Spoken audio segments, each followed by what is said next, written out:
দাদু গাছ থেকে আম পেড়ে সকল আম দিয়ে একটি মোটরসাইকেল তৈরি করে।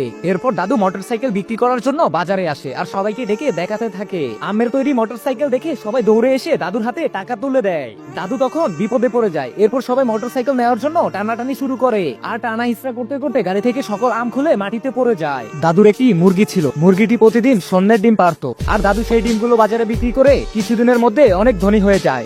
এইসব দেখে এই বুড়ি মহিলার প্রচুর হিংসা হয়। তারপর বুড়ি মহিলা চুপি চুপি এসে মুরগির খাবারের সঙ্গে বিষ মিশিয়ে দিয়ে যায়। মুরগিটি সেই বিষ মিশানো খাবার খেয়ে মারা যায়। দাদু এসে দেখে মুরগিটি মরে পড়ে আছে। মুন্না আর মুন্নার মা প্রচুর পরিশ্রম করে একটি আমের বাগান তৈরি করে। তারপর সেই আমের বাগানে প্রচুর পরিমাণে আম ধরে। হঠাৎ একদিন সেই বাগানের মধ্যে এই শয়তান ভাল্লুক ঢুকে পড়ে আর বাগানে থাকা সকল আম গাছগুলো নষ্ট করতে থাকে। মুন্নার মা এইসব দেখে বাধা দিতে আসে। তারপর দুজনের মধ্যে প্রচুর পরিমাণে লড়াই শুরু হয়ে যায়। ভাল্লুকটি মুন্নার মাকে মাথায় তুলে নিচে আছাড় দেয়। এর ফলে মুন্নার মা সেখানেই মারা যায়। এইসব দেখে মুন্না প্রচুর কান্না করছে। এটা কি করলে? মুন্নার মায়ের এই বলিদানের জন্য একটিও লাইক সাবস্ক্রাইব করলে না। এই দাদির একটি ছাগল ছিল। ছাগলটি প্রচুর পরিমাণে দুধ দিত আর দাদি সেই দুধ দিয়ে মজার মজার লাড্ডু তৈরি করত। দাদি সেই লাড্ডুগুলো বাজারে বিক্রি করত আর মানুষের লাড্ডুগুলো অনেক পছন্দ হয় আর দাদি এইভাবে লাড্ডু বিক্রি করে অনেক ধনী হয়ে যায়। একদিন দাদির ছাগলটি মাঠে ঘাস খাচ্ছিল। তখন এই শয়তান বাঘটি ছাগলটিকে আক্রমণ করে বসে আর ছাগলটি সেখানেই মারা যায়। দাদি দৌড়ে এসে দেখে ছাগলটি মরে পড়ে আছে। এই বিশাল আকৃতির কবুতরটি ডিম পেড়ে নিজেই সেই ডিম খেয়ে ফেলতো। এইসব জানতে পেরে কবুতরের মালিকের প্রচন্ড রাগ হয়। কবুতরের মালিক রাগে ক্ষোভে কবুতরটিকে একটি ইনজেকশন খাইয়ে দেয়। ইনজেকশন খাওয়ার পরের দিন কবুতরটি প্রচুর পরিমাণে ডিম পাড়তে থাকে। এত ডিম পারে যে দাদুর বাড়ি ডিমে ভরে যায়। দাদুর বাড়িতে ডিম রাখার জায়গা না হওয়ার কারণে কবুতরটি শহরে চলে আসে।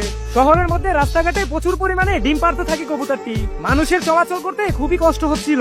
তখন কিছু লোক ক্ষিপ্ত হয়ে পুলিশকে কল দেয় আর সঙ্গে সঙ্গে পুলিশ এসে কবুতরটিকে ধরে নিয়ে যায় আর কবুতরটির 3 মাসের জেল দিয়ে দেয়। এই দাদু আর তার গরুটি একটি রেল স্টেশন দিয়ে যাচ্ছিলেন। তখনই দাদুর হাত থেকে ছুটে গরুটি একটি রেলের মধ্যে ঢুকে পড়ে আর সেখানে ঢুকে প্রচন্ড পরিমাণে দুধ দিতে থাকে।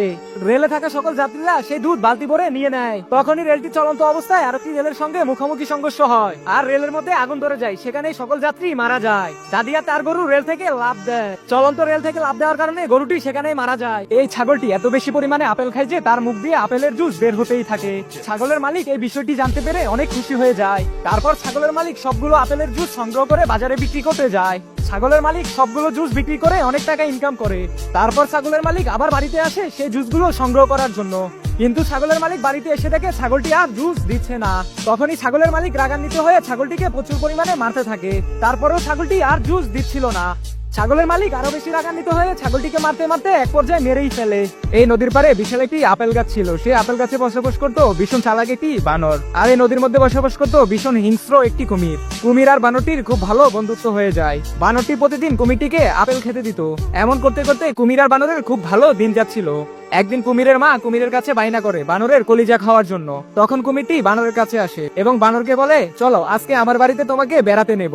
বানরটি কিছু না বুঝতে পেরে কুমিরটির পিঠে উঠে বসে আর কুমিরটি মাছ নদীতে গিয়ে বানরটিকে ভুলবশত বলে ফেলে যে আমার মা তোমার কলিজা খেতে চেয়েছে। বানরটি প্রচুর পরিমাণে ভয় পায়। তারপর বানরটি বুদ্ধি করে বলে, আমার কলিজা তো আমি আপেল গাছে রেখে এসেছি, তাহলে চলো সেই আপেল গাছ থেকে আমার কলিজাটি নিয়ে আসি। বোকা কুমিরটি বুঝতে না পেরে বানরটিকে আপেল গাছের কাছে নিয়ে যায়। তারপর বানরটি জীবন বাঁচিয়ে লাফ দিয়ে আপেল গাছের উপরে উঠে পড়ে। তারপরেও বানরটি অনেক কান্না করছিল, কারণ সবাই বানরের ভিডিও দেখে কিন্তু কেউ লাইক সাবস্ক্রাইব করে না। দাদি তার ফসল খেতে অনেকগুলো মাছ দেখে। তারপর সে বাড়ি থেকে জাল এনে সে মাছগুলো ধরতে যায়। তখন একটি বিশাল অজগর দাদিকে পেঁচিয়ে ধরে এবং দাদিকে গিলে খেতে চায়। দাদি প্রচুর পরিমাণে চিল্লাচিল্লি করতে থাকে।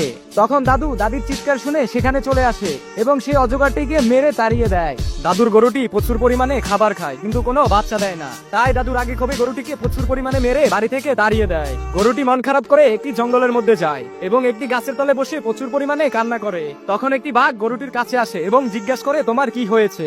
গরুটি সেই বাঘটিকে সবকিছু খুলে বলে। তারপর বাঘটি গরুটিকে একটি ওষুধ খেতে দেয়। গরুটি ওষুধ খাওয়ার পরের দিন প্রচুর পরিমাণে বাচ্চা দেয়। এই খুশিতে গরুটি গ্রামে চলে আসে সেই দাদুর কাছে এবং দাদুকে সবকিছু খুলে বলে এবং প্রচুর পরিমাণে বাচ্চা দিতে থাকে। দাদু সেই বাচ্চাগুলো বাজারে বিক্রি করে অনেক ধনী হয়ে যায়। এই রোগা গরু আর তার মালিক শহরে ঘুরতে আসে। শহরে থাকা মানুষজন তাদেরকে দেখে হাসি ঠাট্টা করতে থাকে। তখন তারা মন খারাপ করে গ্রামে চলে আসে। গ্রামে এসে গরু আর গরুর মালিক প্রচুর পরিমাণে ভালো ভালো খাবার খায় এবং জিম করতে থাকে। 6 মাস পর গরু ও গরুর মালিক প্রচন্ড শক্তিশালী হয়ে ওঠে। তারপর তারা দুজন আবার শহরে আসে।